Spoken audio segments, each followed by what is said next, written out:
जिनके गुणों के गान में वे वर्धमान महान। कल आत्मख्याति टीका पढ़ी थी अपन ने 142वीं गाथा की।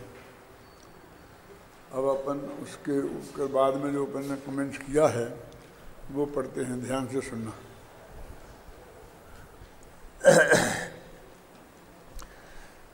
पेज नंबर 228, नीचे की 2 पंक्तियां।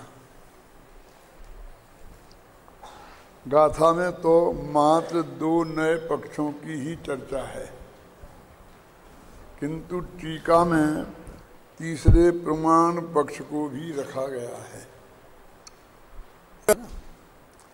जिसमें कहा गया है कि जो ऐसा विकल्प करता है कि आत्मा बद्ध भी है और अबद्ध भी है, वह भी विकल्प का अतिक्रमण नहीं करता, है ना।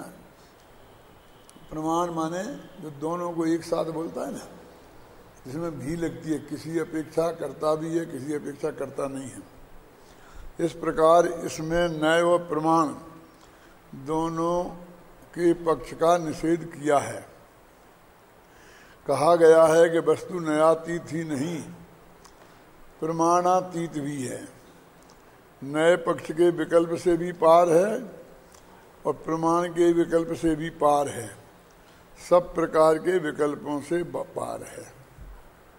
मैंने विशेष ध्यान दिला रहे, अपन को पूरे 20 कलश बोलते हैं ना, तो उसमें वही आता है, एक नए ऐसा कहता, एक नए ऐसा कहता, और वस्तु तो ऐसी है। तो ये तीसरी जो बात आती है ना बीच में, वो हमारे दिमाग में से रह जाती है। जो अभी आपको शायद 13वीं गाथा है पढ़ा रहे हैं ना, 12वीं 13वीं जो भी, उसमें भी टीका में प्रमाण ने निक्षेप डाले, मूल गाथा में नहीं है ना। भूयत्थेणापि गदा जीवा जीवाय पुण्य पावन च आश्रय बंध सम्मत बंधु मोक्षो सम्मतम। तो 7 तत्व की बात तो यही है, और 7 तत्वों में छुपी हुई आत्मज्योति की बात है। पर प्रमाण नय की चर्चा टीकाकार ने अपनी तरफ से दी, और मेरे ख्याल से पहले कलश में दी और बाद में टीका में। कलश बाद में दिया, उन्हें टीका में पहले ले लिया उसको प्रमाण नय निक्षेप, और फिर बाद में वो कलश लिया कि न उदेति नयश्री अस्तमेति प्रमाणम। ये कलश शायद चौथा ही कलश है, 9वां कलश है। तो वो पहले जो चौथा कलश आया था ना, वो भी 12वीं के बाद में इसी टाइप का था, ख्याल में है ना। और इसमें फिर उन्होंने ये बात टीकाकार ने अपनी तरफ से जोड़ी, और फिर बनारसी दास ने नाटक समय सार में इसमें जो लिखा ना, प्रमाण को न परिवेश नय को न लेश, निक्षेप को वंश विध्वंस हो जाता है। ये बनारसी दास की विशेषता है। प्रमाण का प्रवेश ही नहीं है, नय का लेस मात्र भी नहीं है, और निक्षेप का वंश, पूरा वंश, मान जितने भी प्रकार के निक्षेप हों उनको विध्वंस हो जाता है, बिल्कुल साफ हो जाता है ना। वास्तव में असली बात तो विकल्प का नाश हो जाता है, और जो जो विकल्प वहाँ संभव हैं उन सब का उन्होंने गिना दिया। और दुनियादारी के विकल्पों की बात क्यों करें हम, वो तो बहुत दूर की बात है। मैं पूजन के संदर्भ में ये बात कहता हूँ कि जब आप पूजन के पहले बोलते हैं पुण्यम समग्र महमेक मना जोहूमी, कि मैं सारे पुण्य को एक मन से होमता हूँ। यहाँ नहीं लगाते हैं कि भूतकाल का, भविष्यकाल का, वर्तमान काल का। और जब पाप के नाश की बात करते हैं ना, तो हम सब लगा लेते हैं, सब पाप के नाश में। क्योंकि समग्र पुण्य, हम तो अब पाप नाश करने आए थे और पुण्य कमाने आए थे। तो यही तो वो कह रहे हैं ना कि तुमने मुंह से तो ऐसा बोला है ना, क्या कि मैं सारे पुण्य को केवल ज्ञान की बन्ही में होमता हूं, स्वाहा करता हूं, नाश करता हूं। क्या तो तुम नहीं जानते हो कि इस शुभ भाव से तुम्हें पुण्य नहीं बंधेगा? फिर करते ही क्यों हो कि हमारी मजबूरी का फायदा मत उठाओ। बहुत स्पष्ट शब्दों में पंचास्तिकाय में लिखा है, जो टूडमल जी ने कोट किया है, कि अशुभ भाव से बचने के लिए और अस्थान में राग न जाए उसके निषेध के लिए हम आए हैं। क्या हमें पुण्य कमाने नहीं आए हैं। अब ये बात पूजा में लिखी है, लेकिन पूजा कराने वाले कोई पंडित बताते नहीं और किसी को सुनना नहीं, क्योंकि सबको नहीं कमाना है। अब तो हमारी टोन भी ऐसी हो गई है, बहुत पुण्य लाभ होगा, बहुत पुण्य लाभ मिलेगा। महिलाओं को भड़काते हैं कि भाई पति देगा तो उसका पुण्य पति को मिलेगा, तुम्हें थोड़ी मिलेगा, इसलिए तुम पति की जेब में से चोरी कर करा करके लाओ और दे दो। ये पुण्य का उपदेश है या पाप का उपदेश है? ऐसी भेद नीति डालने से क्या फायदा है? बच्चे को अलग देना चाहिए, बाप को अलग देना चाहिए, बच्चे का पुण्य बच्चे को लगेगा, बाप का पुण्य बाप को लगेगा। ये क्यों बात करते हो? सीधी कहो ना कि एक जने दो सब अनुमोदना करो। अपने यहाँ तो कृतकायत अनुमोदना का सबका एक सही फल है ना। आपके चित्त में विरोध का भाव नहीं आया और हमेशा यही निकला कि अच्छा किया, कि मैं आज 1 लाख रुपया बोले आया कि अच्छा किया, तो हो गया, हो जाएगा तुम्हारा काम पूरा। तुम तो 1 लाख का कमा लिया, यदि 25-25 लाख में चारों जने दे देते, 25,000 तुम दे देते, 25 में, 25 दो, एक बच्चा दूसरे बच्चे के नाम, क्यों? तो चारों को पुण्य मिल जाता है। कि मिल तो जाता, लेकिन वो 25-25 हजार का मिलता है ना, तो पुण्य तोल के मिलता हो। ये 25 हजार का इस भाव हो, पुण्य का कोई भाव हो, क्यों?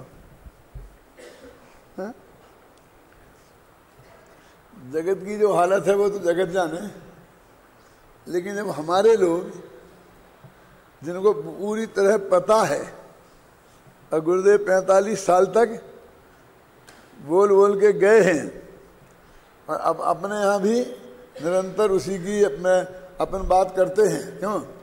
तो वहाँ भी लोग वो प्रेरणा देने के लिए उन्हें पास और तर्क नहीं है, और बुद्धि नहीं है, और विवेक नहीं है, क्यों? कि भाई ये विद्यार्थी पढ़ेंगे तो ये बहुत विद्वान बनेंगे, तो ये धर्म आगे बढ़ेगा, लोगों को तत्व समझने को मिलेगा और उनका भी कल्याण होगा। ये तर्क कम है, क्यों? समझिए, ये प्रेरणा देने के लिए ये तर्क कम है क्या? कि तुम तो हमें ये बताओ कि हमें पुण्य बंधेगा नहीं बंधेगा, क्या बात करते हो? ये इतना बढ़िया धर्म के प्रचार का तुम्हारा भाव है तो क्यों नहीं बनेगा? लेकिन भैया ये तुमने ये जो भाव किया ना बांधने का, तो वो पुण्य थोड़ा हीन हो जाएगा, और ज्यादा इससे चेंटे तो वो बंधेगा ही नहीं, और ज्यादा उसके पीछे पड़े तो पाप बनेगा। ये वस्तु का स्वरूप है ना शांतिलाल जी, ये बताओ ना कि साहब फिर तो कोई देगा नहीं देगा तो नहीं देगा, अपने आप का क्या बिगड़ता है? थोड़ा कम धर्म का प्रचार होगा, 2 कमरे कम बनेंगे, बोल बताओ। लेकिन हम गलत मार्ग पे कैसे जाएं और कैसे ले जाएं जगत को? वास्तव में हमें उनका चाहिए ही नहीं। क्या हमें तो उनका ही चाहिए जिनको ये तत्व ज्ञान अत्यंत प्रिय लगता है, क्या? और इसके प्रचार प्रसार में वो भी शामिल होना चाहते हैं, एक आहुति वो भी देना चाहते हैं बिना किसी कामना के, समझे ना? और जितने विद्यार्थियों के पढ़ने की योग्यता होगी तो उतनी सब व्यवस्था होएगी, बिल्कुल ऑटोमेटिक, विकल्प करने की भी जरूरत नहीं है। वस्तुस्थिति ऐसी है, क्या? ये धर्म के दर्शन किताब में मैंने लिखा सब। कब 74 में कि एक तुम कहते हो ऐसा कहोगे तो लोग दान देना कम बंद कर देंगे, संस्थाएं बंद हो जाएंगी, कि हो जाए ना, ऐसा लिखा पहले। फिर लिखा कि तुम्हारा बहुत बड़ा तुम धोखे में हो, ये दान तो दिन दूना रात चौगुना देंगे और चौगनी संस्थाएं चलेंगी, तुम चिंता मत करो। गुरुदेव श्री ये फरमाते थे कि नहीं फरमाते थे? और वो दिन रात सेठियों की पिटाई करते थे, क्यों? और दान दोगे तो धर्म नहीं होगा, ऐसा बोलते थे। और वहाँ 5 मिनट में बरसता था, और तुम मक्खन लगा लगा करके ऐसा करोगे तो ऐसा होगा, ये हो वो है ना, बड़े सो पावे चिल्लाते चिल्लाते, भैया मेरा गला खराब हो गया, थोड़ी दया तो करो, ऐसा कहते हैं, ऐसा कहते हैं स्टेज पे, स्पीकर पे।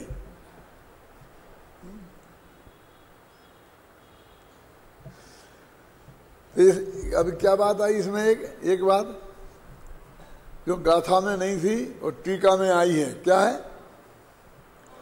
प्रमाण। कि प्रमाण संबंधी विकल्प रहेगा तो भी आत्मा का अनुभव नहीं होगा।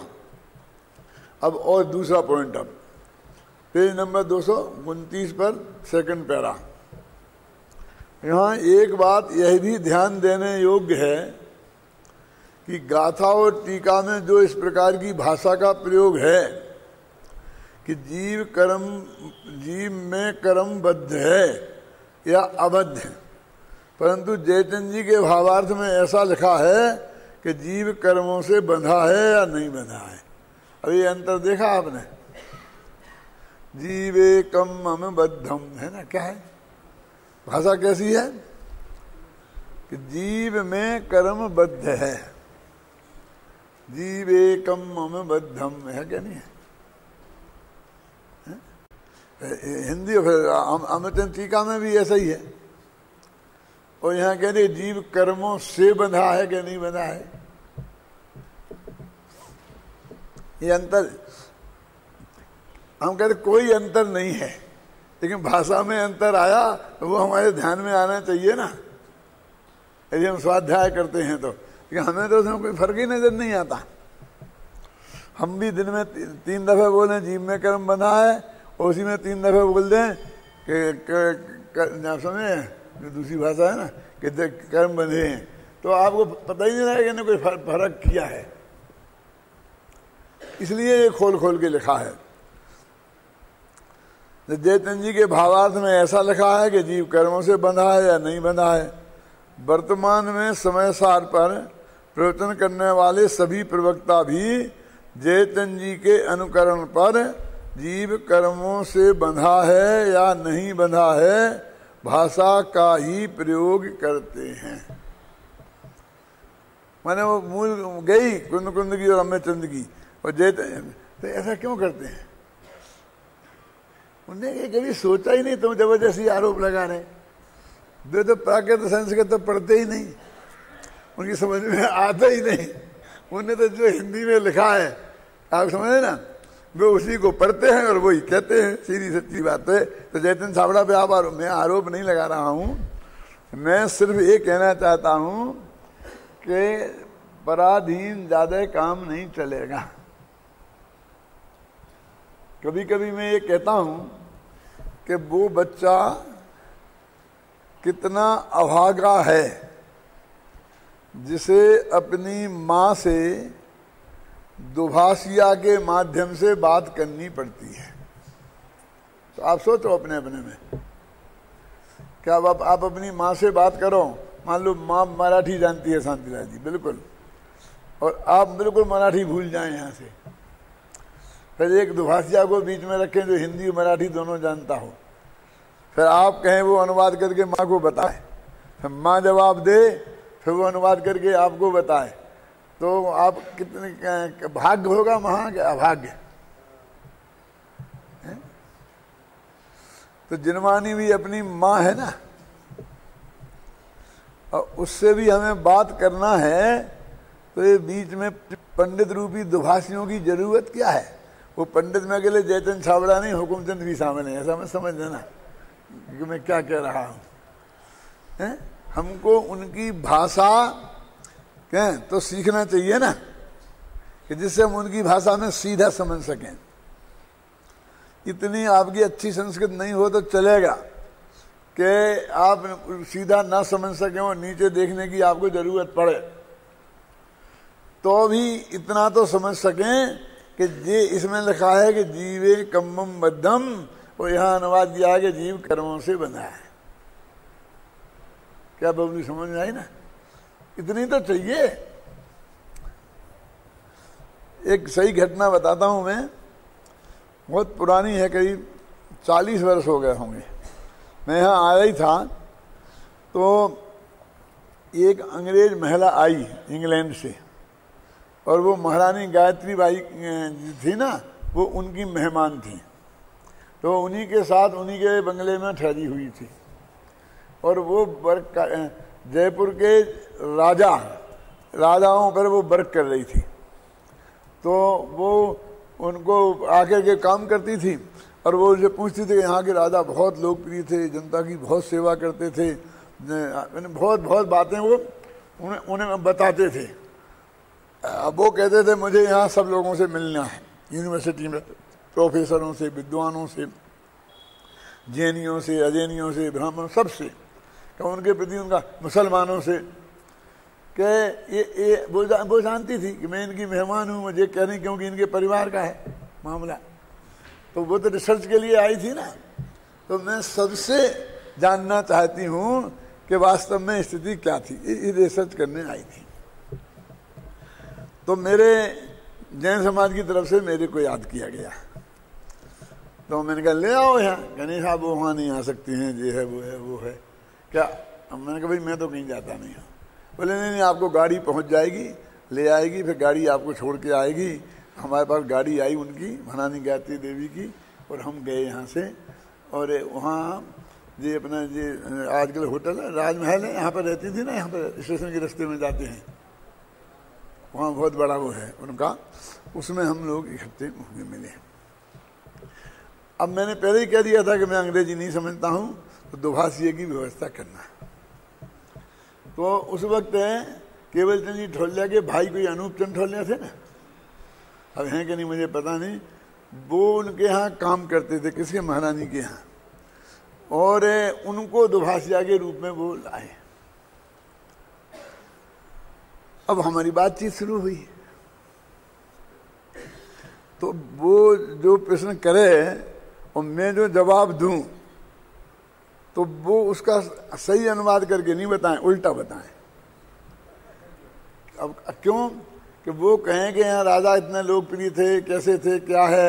मैंने कहा ऐसा नहीं है, सभी राजा थे, कुछ अच्छे थे, जय सिंह जी वगैरह, लेकिन माधो सिंह के काल में जैनियों पर बहुत अत्याचार हुए, और पंडित टोडरमल जी की हत्या उनने कराई, लेकिन वो बतावे ही नहीं उसे। अब तुम समझेगा नहीं, जो मैं उसे बताऊं वो बतावे नहीं, वो क्या ऐसा ऐसा, हाँ हाँ हाँ। तो मैंने उनसे कहा भाई साहब आप क्या कर रहे हैं, मैं अंग्रेजी नहीं जानता हूँ, इतना सही है, लेकिन आप अनुवाद सही नहीं कर रहे, इतनी अंग्रेजी मुझे आती है।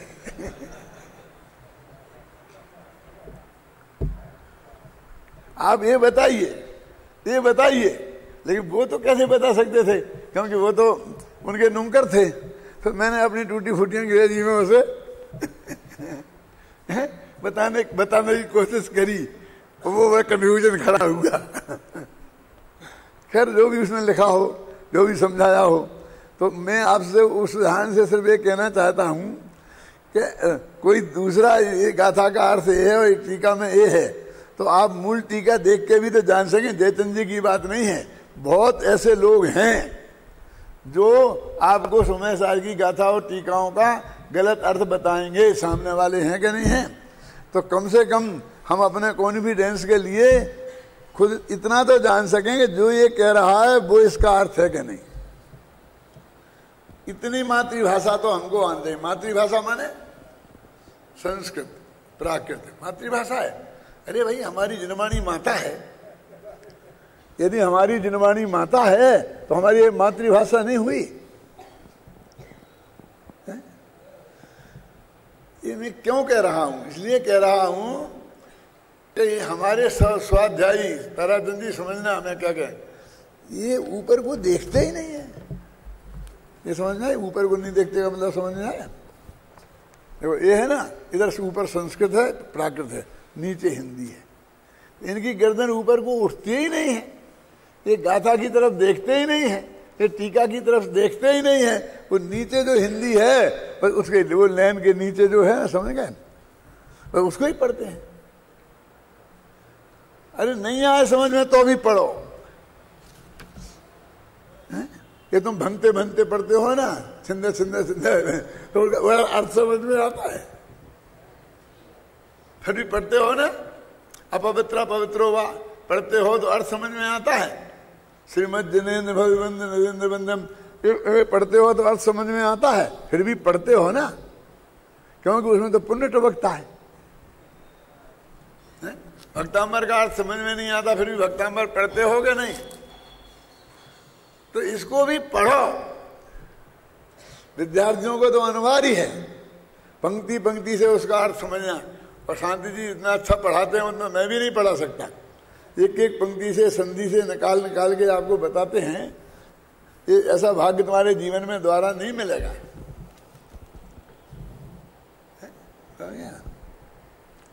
उनकी तो ड्यूटी है अक्षर अक्षर से पढ़ने की।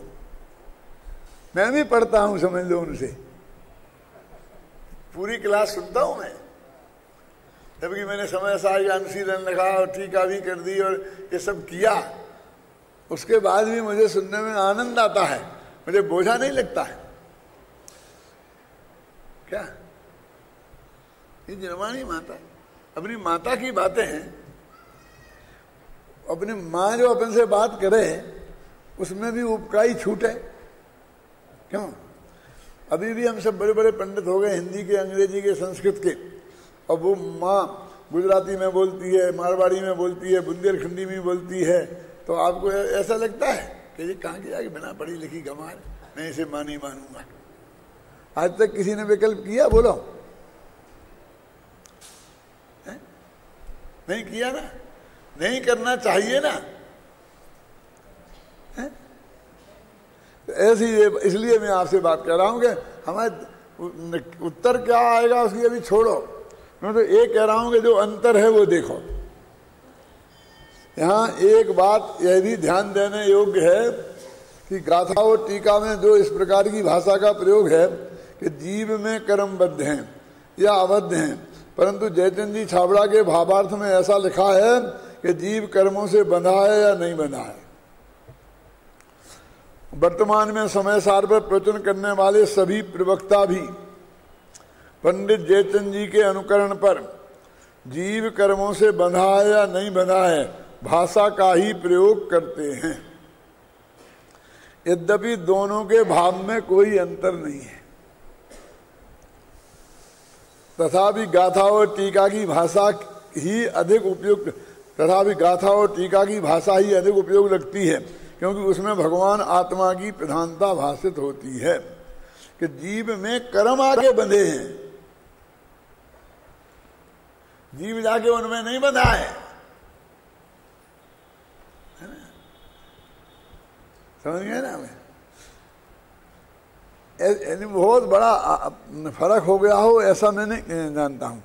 अभी मैंने देखा नहीं है उस वक्त, लेकिन अभी ये देखना चाहिए कि पंडित जयचंद जी की जो मूल भाषा है उसमें क्या है, कहीं ये अनुवाद में ये नहीं हो गया हो। क्या आप समझे? ये जो अपने सामने अनुवाद आया है वो 3-4 टेढ़ होकर के आया है। पहले हिम्मत भाई ने जयचंद जी छाबड़ा की से गुजराती में किया, फिर मैंने सीधी आत्मख्याति सीधी संस्कृत से नहीं किया, और वहां ऐसी प्रवृत्ति थी कि मक्खी की मक्खी मार दो, आप जरा भी वाक्य बढ़िया कर दो तो वो नहीं नहीं नहीं नहीं, नहीं, नहीं। हम बहुत भोगा हैं। फिर उसका पंडित परमेश्वरी दास जी ने हिंदी में अनुवाद किया, और पंडित परमेश्वरी दास जी बहुत उच्च कोटि के विद्वान थे, लेकिन अध्यात्म का रस बिल्कुल नहीं था। इसलिए वे अध्यात्म की कितनी गहरी बातें पकड़ सकते थे ये नहीं। तो वो एक भाषा 3-4 जगह बदल के आए तो उसकी क्या हालत हो जाती है आपको पता नहीं। वैज्ञानिकों ने इसका प्रयोग किया है। क्या किया देखो कि एक 10 आदमी खड़े किए और एक के कान में एक वाक्य बोला, फिर उससे कहा तुम दूसरे से कह दो, फिर उससे कहा तुम तीसरे से कह दो कान में, और कहते कहते 10वें से कहलाया, कहा तुम लिख के दो। तो उसमें लिख के दिया तो वो बिल्कुल बदल गया था।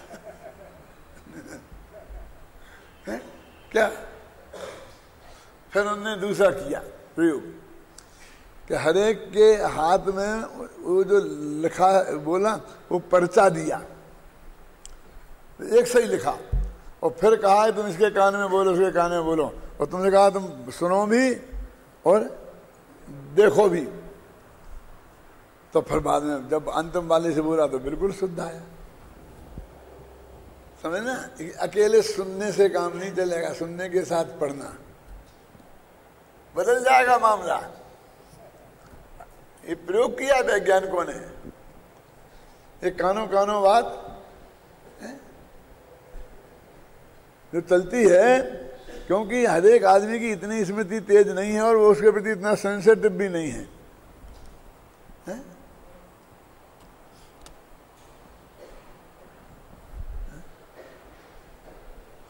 इसलिए अपन को स्वाध्याय खुद करना चाहिए, आचार्यों की भाषा भी पढ़नी चाहिए और विद्यार्थियों को तो अनिवार्य है, बाकी के लोगों को भी।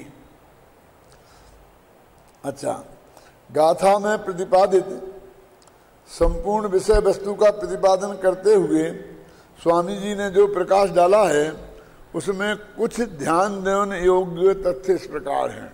अब स्वामी जी ने भी उसमें अपनी विशेष बातें ध्यान देने लायक बताई। प्रचन तो उन्होंने बहुत किया होगा, 10-20 पेज एक गाथा पे 2-3 दिन करते थे। और यदि हूबहू लिखें तो आप जानते हैं हम रेडियो स्टेशन पे व्याख्यान देने जाते थे तो 10 मिनट बोलना पड़ता था।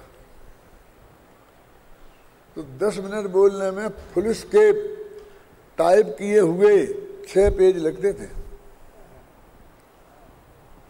ये जो तीर्थंकर भगवान महावीर किताब है छोटी वाली 16 पेज की, वो सिर्फ मेरा रेडियो का 10 मिनट का भाषण है। तो हो सकता है उसमें बाद में थोड़े करेक्शन किए होंगे, विशिष्ट बातें जोड़ दी होंगी, समझ गए ना। लेकिन वो मूल मतलब उसको आज भी पढ़ोगे आप तो 20 मिनट में पढ़ लोगे, अच्छा पढ़ने वाला होगा तो बहुत से बहुत आध घंटा लगेगा। कल हमारे ऑफिस में एक पत्र आया कि मैंने समय का मोक्ष मार्ग पे कहा समय सार का समय क्या लिखा, समय सार का अनुशीलन पढ़ा और फिर मैंने वो व्याख्यान सुने तब मेरी समझ में आया। तो ये सब ऑफिस वाले कहते हैं ऐसा कैसे हो, उसमें तो लिखे में तो बहुत ज़्यादा व्यवस्थित आया है, अब बहुत बढ़िया आया है, वही इसको सुनने से जब समझ में आया दोनों मैंने पढ़ा फिर सुना, फिर पढ़ा फिर सुना, और मेरे को 1000 वो सीडी 215 घंटा की थी हुई उसके पास, वो मुझे बांटनी है सब लोगों को। इसलिए आप तैयार करा दीजिए, मैं मेरी तरफ से बांटवाने की व्यवस्था करिए। ये मैं ये कहना चाहता हूँ कि ये लिख दिया तो बेकार, मुझे मालूम है कि इसमें उसमें क्या अंतर है,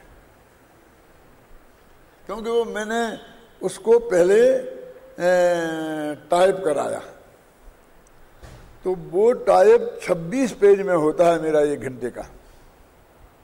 अभी रखे मेरे पास, सब उठा के देखना मेरी डोज में यहाँ पर। और फिर मैंने उसे 16 पेज में कवर किया, तो 10 पेज तो छूटे हैं ना।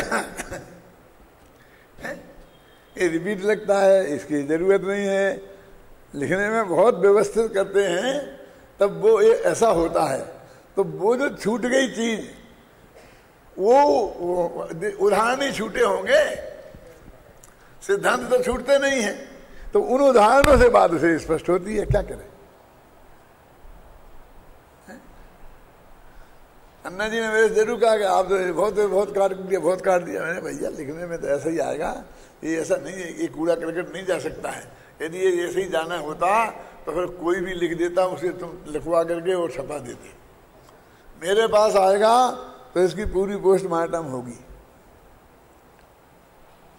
मैं सिर्फ एक कह रहा हूं कि इतना टाइम लगता है, सिर्फ इतना मैटर जाता है 1 घंटे में।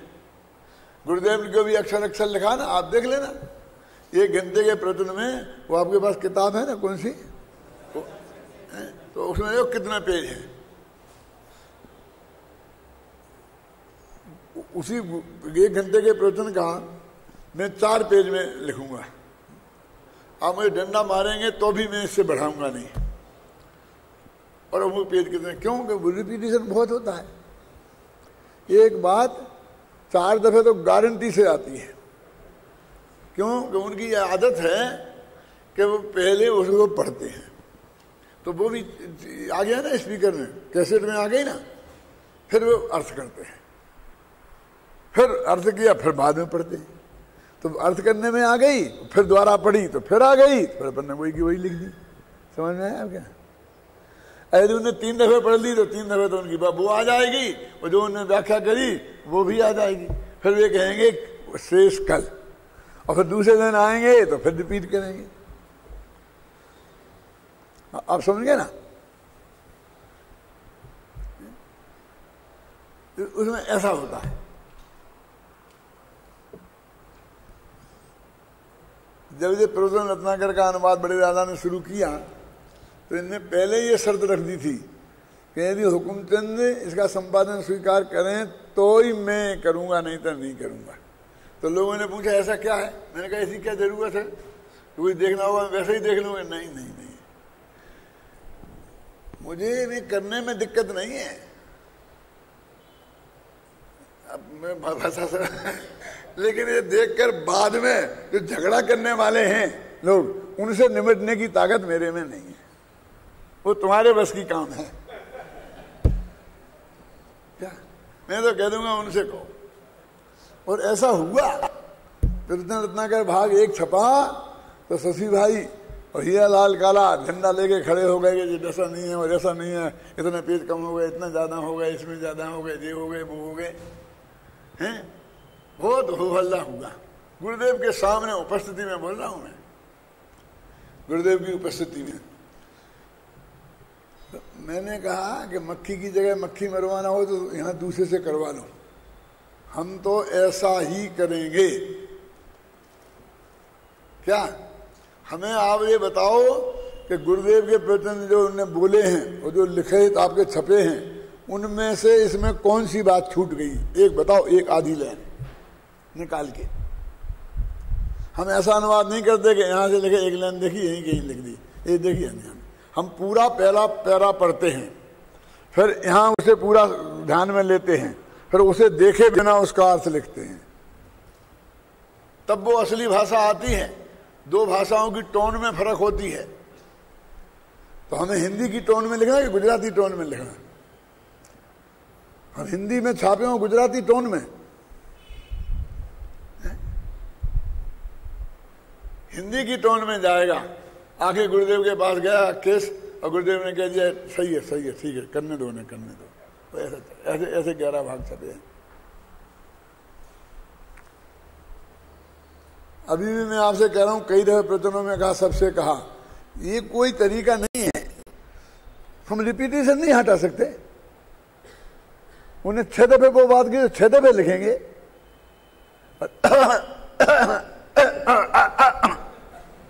ये भी लिखेंगे।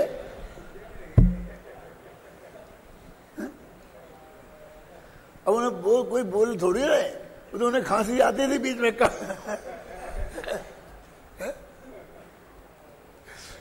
एक दिन मैंने सुना कि शायद गुरुदेव का टेप नहीं चला और कोई पढ़ रहा था उन्हें। मैं अभय जी की आवाज थी, मैं जानता हूं। तो वो बराबर वैसे ही कर रहे थे, मुझे लिखा भी वैसा ही है। अभी क्या कहूं, वो अच्छी बात है कि आपके पास अक्षर अक्षर पहुंच गया, आप समझेंगे ना। लेकिन अभी क्या करें, उसमें 6 दफे वही बात आई है, फिर वही बात आई है, फिर वही बात आई है। तो लेखनी में ऐसा नहीं चल सकता हमसे। अच्छा ये काम करवाना है तो उसमें पंडित हेमचंद की क्या जरूरत है? क्यों? एक शॉर्ट हैंड वाले को ले लो, यानी अक्षर टू अक्षर ही लिखाना है तो पढ़े लिखे आदमी की जरूरत नहीं है। वो शॉर्ट हैंड वाला पढ़े लिखे में जैन दर्शन का विशेषज्ञ विद्वान की जरूरत नहीं है, वो उसको है। अभय जी ने बेचारों ने ये किया बहुत मेहनत करके कि वो जो 24-24 पेज के हैं मेरे ख्याल से, वो फिर तो 24 पेज होंगे देखना, तो उन्होंने उसका एक पेज में सारांश लिखा, बहुत मेहनत करी। और उन्होंने कहा कि इसके शुरू में अथवा अंत में कहीं ये एक पेज छाप दो, वो तो रहने दो वैसे ही का वैसा, क्या तो सारांश लोगों के ख्याल में आ जाएगा। तो कहा ठीक है छाप देंगे, आप तैयार करो। तो उन्होंने बेचारों ने बहुत सी गाथा तैयार करके इतना भेज दिया, और वहां पर रिजेक्ट हो। नहीं हम अपन को कुछ नहीं कहा, अपन को तो गुरुदेव ने जैसा किया वैसा ही करना है?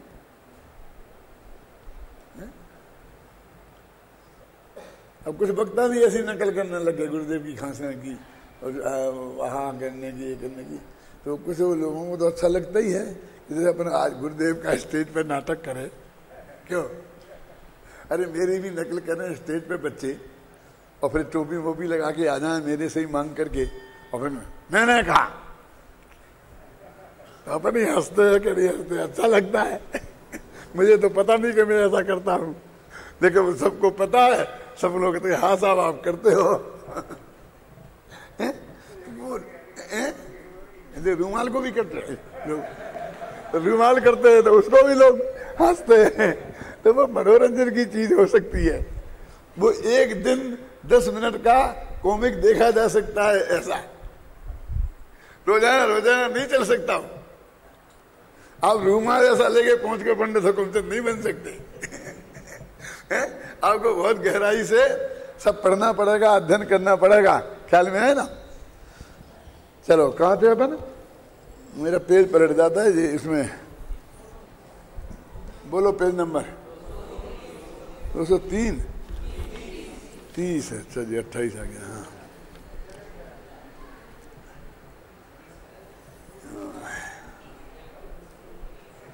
अरे यार तुम अभी 30 नहीं 29 ही में है, गुरुदेव का है ना आत्मख्याति। हाँ यहाँ से इसका अर्थ यह है, ये 29 पे देखो, इसका अर्थ यह है कि दृष्टि अंतर में झुकते ही जब सभी विकल्प छूट जाते हैं तब शुद्ध आत्मा का साक्षात अनुभव हो जाता है। ये विकल्प हैं, मैं इनको छोड़ता हूँ, ऐसा विकल्प भी नहीं रहता, मात्र अंतर्दृष्टि पूर्वक अनुभव ही रह जाता है। अब ये कुछ विशिष्ट बातें लिखी ना गुरुदेव की, अब इसमें क्या विशिष्ट बात है कि भैया मैं ये विकल्प छोड़ूं, ऐसे विकल्प से विकल्प नहीं छूटते। क्या ऐसा करने से एक नया विकल्प खड़ा होता है। अब मुझे आत्मा का ध्यान करना है तो शरीर पर से ध्यान हटाना है, स्त्री पर से ध्यान हटाना है, तो भैया ये हटाने की कोशिश करोगे तो वो ध्यान उस शरीर पे और स्त्री पे ही जाएगा। है ख्याल में आए ना? किसे हटाना है, किसे करना है, समझिए ना। ये विकल्प के निषेध की प्रक्रिया विकल्पात्मक नहीं है। तो क्या करें प्रैक्टिस उसकी कि मैं शुद्ध बुद्ध हूं, निरंजन नाकाम शुद्ध ओम निरंजन ओम, ऐसा बोलो। अरे भाई ये तो विकल्प है, ये पहले समझ लो। समझ ध्यान ना मैं क्या कह रहा हूं, ये गुरुदेव ही यही कह रहे जो मैं कह रहा हूं। पहले आप पूरी बात समझ लो और समझ के उस निर्विकल्प जो वस्तु स्वरूप है उसमें तुम्हारे को एकदम स्पष्ट हो जाए फिर उसके अंदर की रुचि इतनी तीव्र जागृत हो कि अब तुम्हारा उपयोग उस पर चला जाए डायरेक्ट, तो सब विकल्प अपने आप छूट जाएंगे। उन्हें विकल्पों को छोड़ने के लिए तुम्हें कुछ नहीं करना है। ये जो अवस्था है इसका नाम प्रायोग्य लब्धि है। क्या है? अभी तो लोग उसका प्रायोग्य लब्धि शब्द का अर्थ नहीं समझते हैं। मैंने वहां पे देवलाली में 5 लब्धियों पर प्रवचन किए थे, तो मैंने कहा कि कल अब प्रायोग्य लब्धि की चर्चा करेंगे, 3 लब्धियां हो गई। तो एक बहन आई कि नहीं पंडित जी, मुझे तो आप 5 मिनट में अभी बता दो, मैं अब आज जा रही हूँ और कल आप प्रयोग विधि बताएंगे, तो मुझे तो आप बताएंगे। क्या बताएंगे? प्रयोग विधि। अभी तक तो हम सुन रहे थे कि आप तो ये जो चलता है ना ध्यान नाम का प्रयोग लोगों को, इसके आप पक्ष में नहीं हो, लेकिन अभी आप यदि प्रयोग विधि बताएंगे तो इससे बढ़िया और क्या है। मैंने कहा बहन, प्रयोग विधि नहीं, प्रायोग्य लब्धि। वो प्रायोग्य लब्धि और प्रयोग विधि में कोई अंतर ही समझ में नहीं आ रहा। क्या करूं मैं, बोलो। और उसे कहते अब जाते जाते 5 मिनट में समझा दो मुझे। मैं कहता तुमको इतनी ज्यादा इच्छा है तो रुक जाओ 2 दिन, वहां कुछ काम वाम तो है नहीं, रिटायर्ड हो। है? बच्चे तो यही कहते हैं कि यहाँ काय को पधारते हो, देवलाली में क्यों नहीं रहते हो? क्यों? क्योंकि उसमें आजादी में फर्क पड़ता है ना थोड़ा। क्यों दौड़ के जाते हो वहां? नहीं जाना तो है, जाना तो है। अरे प्रयोग विधि नहीं, प्रायोग्य लब्धि। प्रायोग्य लब्धि माने वह विशेष प्रकार की योग्यता कि जब जो तुमने विकल्पात्मक ज्ञान में निर्णय किया है उसकी इतनी तीव्र रुचि हो कि उसको लेकिन डायरेक्ट देखने की तीव्र भावना, तो उसमें से सहज ही सब विकल्प टूटकर निर्विकल्प अवस्था का प्रयोग में हो जाएगा और उसी का नाम फिर वो कर्ण लब्धि होगा। तो कर्ण लब्धि में वो जो कर्मों है वो ऐसा है, आगे को पीछे वाला साथ में आ जाएगा, पीछे वाला आगे का, है ना। पर नहीं सुना कभी? अरे सुना तो होगा। तो वो सब करना पड़ेगा ना। अरे कुछ नहीं करना है, ये गिनती करना नहीं, योग वालों को करने दो। नहीं वो पीछे वाला हमारा साथ पाले, ऐसा तो ठीक नहीं है। क्यों?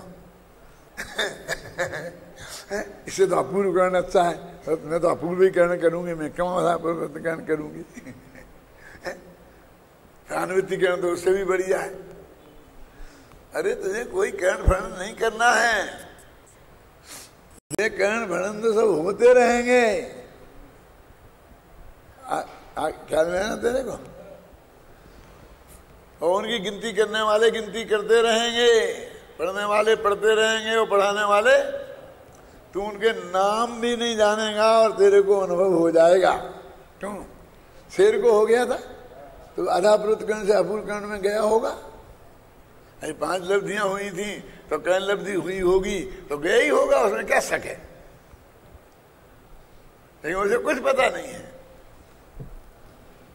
अरे जहां जाना है सिर्फ उसका पता जरूरी है। देखो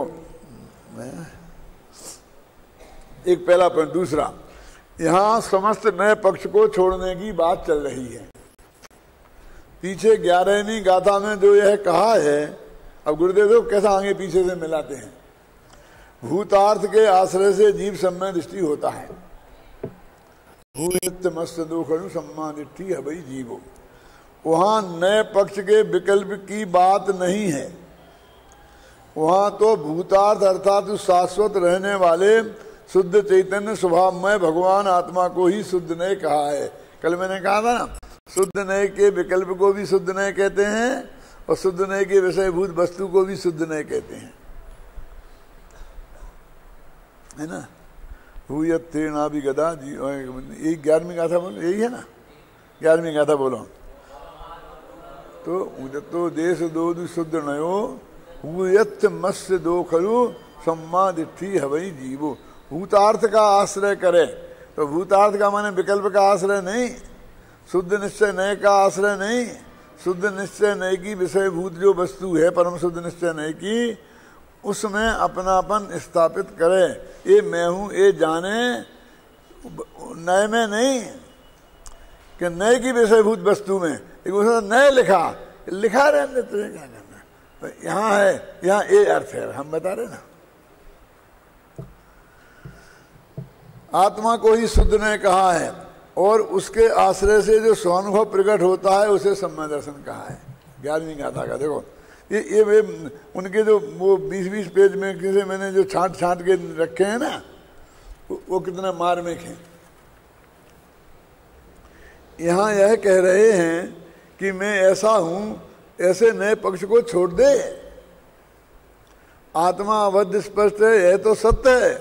उस अबद्ध स्पष्ट आत्मा को छोड़ने की बात नहीं है, बल्कि मैं अबद्ध स्पष्ट हूं, ऐसा जो नए पक्ष का विकल्प है उसको छोड़ने की बात कहा जा रहा है। वस्तु में ऐसा पक्ष नहीं है, ऐसा नहीं है, वस्तु में ऐसा है। उस नए ने उस वस्तु को ही कहा है, क्योंकि समस्त विकल्पों को छोड़ता है वही समय सार को प्राप्त करता है, माने अनुभव करता है। यहाँ जहाँ यह कहा है कि ज्ञानी के सभी भाव ज्ञानमय ही हैं, अब देखो वो तो आप पाठ करते हो ना ज्ञान, वो फिर उसे याद कर रहे। मैंने पिछली गाथा का मैंने उनके दिमाग में कैसा रहता होगा, अध्ययन किसे कहते हैं, इसके लिए मैं आपको ये सब सुना रहा हूँ। वहाँ आशय यह है कि ज्ञानी को जो विकल्प आते हैं, करता नहीं, वह उनको मात्र जानता है। उसे कोई राग द्वेष नहीं है, क्यों आए, नहीं आना चाहिए थे, बस आ गए, जान लिया, नहीं आते नहीं जान लिया, जो से आए वैसे जान लेते, क्या है।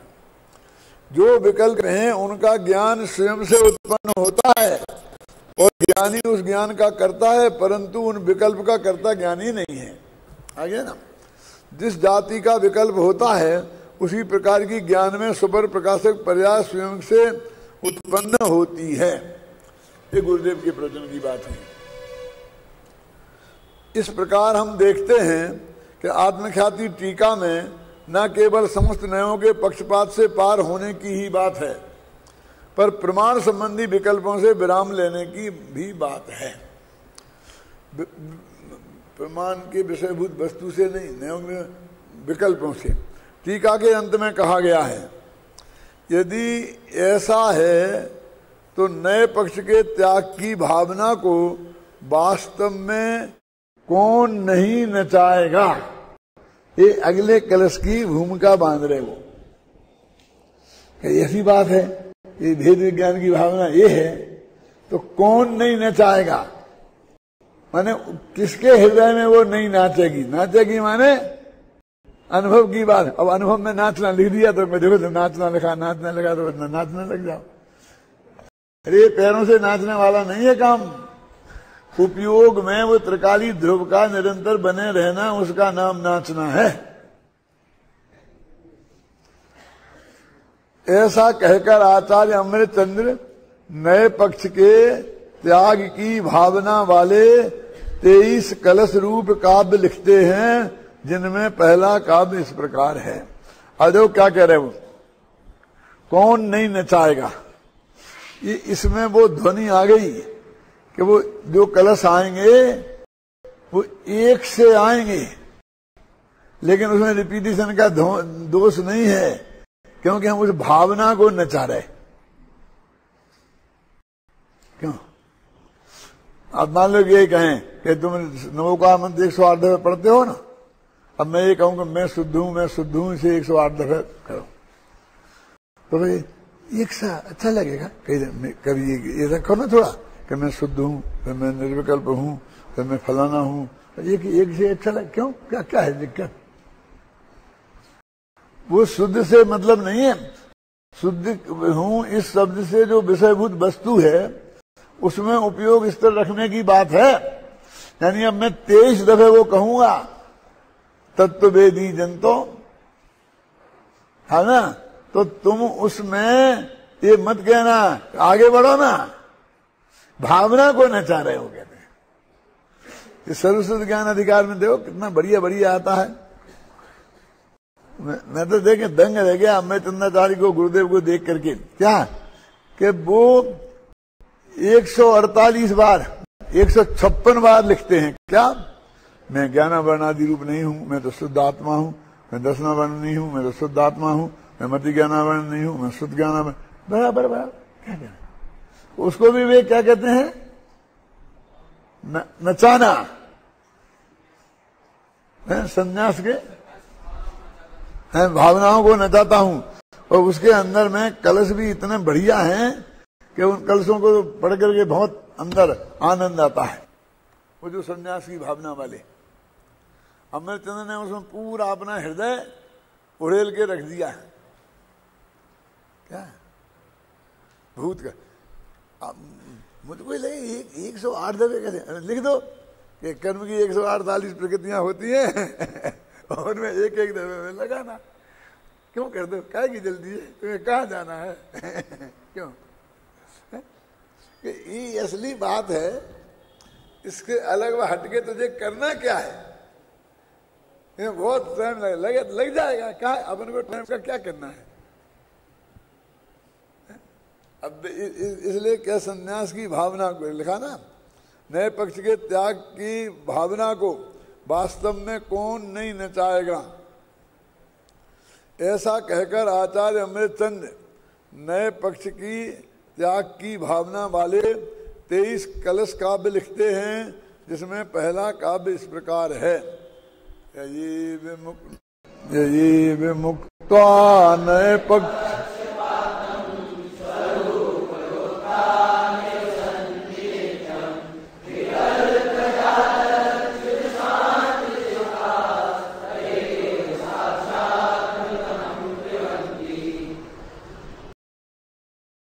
जो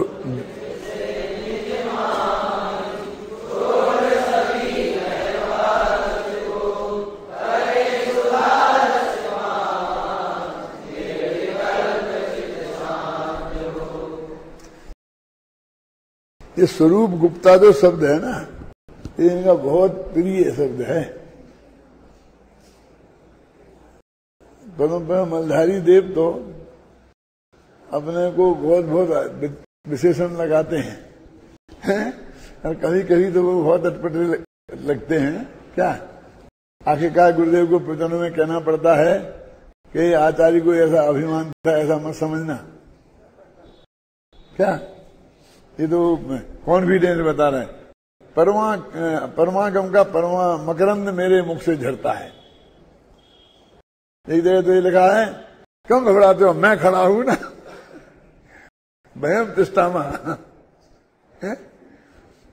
लेकिन अमृतचंद्र उनसे कई गुने उच्च कोटि के उनके भावों, भाषा, भाव सब है, लेकिन वो अपने को कभी कोई विशेषण लगाते हैं तो वो अपना उनका नाम रखा स्वरूप गुप्त। उन्हें अपने लिए यदि कोई नाम का प्रयोग किया है तो स्वरूप गुप्त है।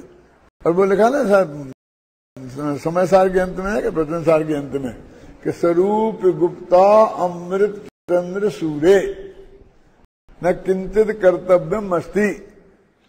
मैंने ये टीका लिखने में स्वरूप गुप्त अमृत चंद्र का कुछ भी कार्य नहीं है। क्या तुमने लिखी नहीं है? हमने तुम्हें लिखते हुए देखी है, देखी होगी, लेकिन वो स्वरूप गुप्त अमृत चंद्र नहीं था। आप समझे ना? यानी वो अपने को सबसे बड़ी उपाधि क्या समझते हैं कि मैं अपने स्वरूप में गुप्त हूं। ये तो विकल्प के काल में लिखी गई, ये तो विकल्प वाला अमृत चंद्र था। समझे ना? ये स्वरूप गुप्त अमृत चंद्र का कुछ भी नहीं है। ये यहां लिखा कि स्वरूप गुप्ता निवसंति नित्यम नए पक्षपातम मुक्त्वा। स्वरूप गुप्त होकर उसमें निरंतर स्वरूप में ही निवास करते हैं। और विकल्प जालों से बिल्कुल चित हो गए हैं। इनका चित्त एकदम शांत हो गया है। ऐसे लोग ही साक्षात अमृत को पीते हैं, ऐसा अमृत चंद्राचार्य कहते हैं।